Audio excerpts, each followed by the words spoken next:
എടി ഇപ്പൊ വരും. ഒരു കാപ്പിയെങ്കിലും കുടിച്ചിട്ട് പോവാം. സെലീന, എഡി എത്ര ലേറ്റ് ആയാലും വീട്ടിലേക്ക് വരാൻ പറ.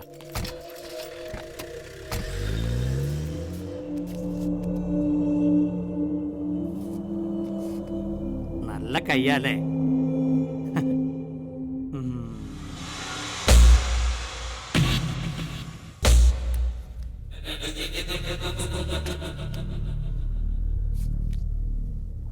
ഞാൻ സ്കൂട്ടി ചെയ്തു.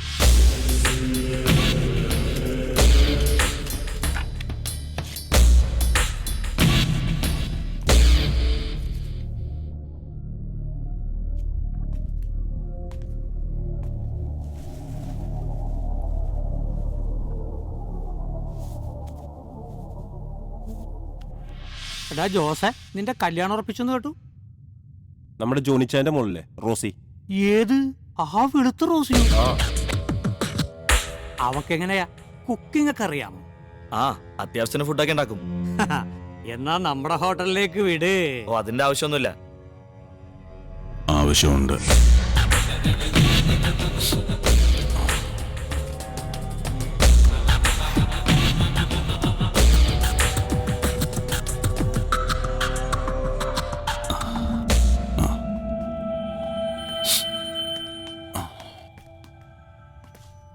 എന്നിട്ട് ഒന്നുമില്ല. ആ ACP ബാലാജി നമ്മൾ വിചാരിക്കുന്ന പോലെ അല്ല. നമ്മൾ ACP വിചാരിക്കുന്ന പോലെയല്ല. അതല്ല, സ്റ്റേറ്റ്സിലേക്കാ 20 ലക്ഷം. ബിലാൽ വന്നിരുന്നു. അവനെന്തോ സംശയം. താനെന്തോ പറഞ്ഞ്? ഓ, ഞാനൊന്നും പറഞ്ഞില്ല. ഒന്നും. ഏയ് ജോർജ് വാ.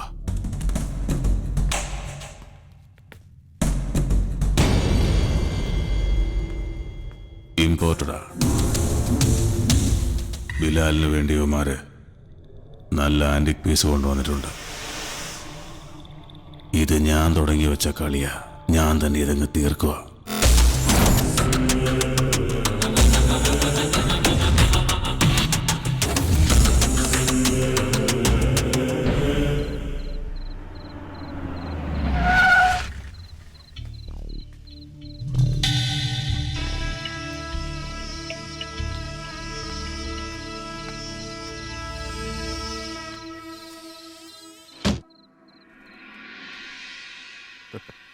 നിനക്കൊക്കെ വീട്ടിൽ വന്നൊന്ന് ഇരിക്കാൻ പോലും സമയമില്ലല്ലേ?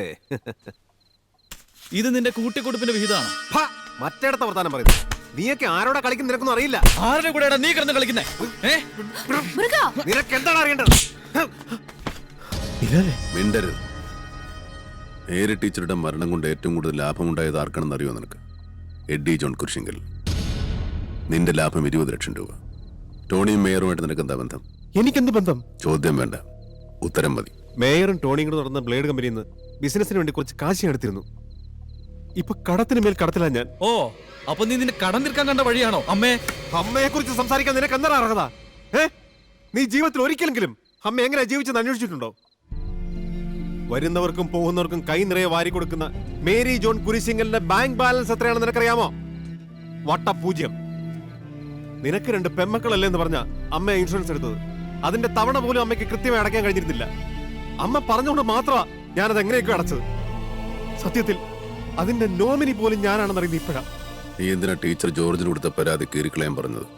ടോണിയുടെ മേരുടെ കയ്യിൽ നിന്ന് കാശ് മേടിച്ചിട്ട് തിരിച്ചടയ്ക്കാൻ പോലും പറ്റാതിരിക്കുമ്പോ ഇങ്ങനെ ഒരു പരാതി കൂടി ആയാൽ അവരെന്നെ തീർക്കുമെന്ന് ഉറപ്പാ.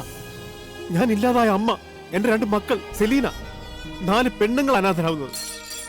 ഈ അവസ്ഥയിൽ ഞാൻ എന്താണ് ചെയ്യേണ്ടിയിരുന്നത്? ടീച്ചറിന്റെ പരാതി നീ കീറിക്കളയാൻ പറഞ്ഞപ്പോ എന്നെ നിന്നെയും പോലുള്ള കുറെ തന്തയും തള്ളയില്ലാത്ത പിള്ളേരുടെ ജീവിതം കൂടിയാണ് നീ കീറിക്കളഞ്ഞു. ബിലാലെ, ആന്റിക്കിന്റെ കൂടെ മേയറും ടോണിയും ഇവിടുന്ന് പിള്ളേരെ കയറ്റി അയക്കുന്നതോട് അന്വേഷിക്കണമെന്ന് ടീച്ചറുടെ പരാതിയിലുണ്ടായിരുന്നു.